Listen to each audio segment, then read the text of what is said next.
We are making the Greek salad. The ingredients you're going to need to make this Greek salad is 2 large cucumbers, 8 tomatoes, 1 yellow sweet onion, sea salt, balsamic vinegar, olive oil, and feta cheese. So the first thing we do, we're gonna kind of slice it. You put it in a bowl with a half a cup of white vinegar. It gives you the sweetness.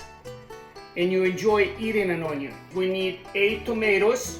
Wash them with cold water. Then you put them in vinegar and cold water. You have the onions. The next step is we're gonna clean the cucumbers.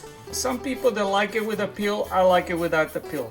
Then you drain the water from the onions and the tomatoes, and you add that to the cucumbers. Take the tomatoes, slice the tomatoes. You add it to the cucumbers and onions. You take the feta cheese. You wash the feta cheese with cold water and you slice the feta cheese. You kind of dice it. Smaller you make the feta cheese is better because you want the feta cheese to become a part of every bite you take from the Greek salad. 1/3 of a cup of olive oil, and if it's Greek olive oil it's even better because it's a Greek salad. 1 tablespoon of balsamic vinegar, and then we use 1 teaspoon of sea salt.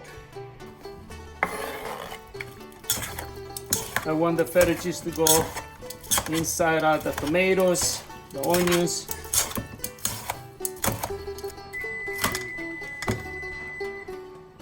That's the perfect salad.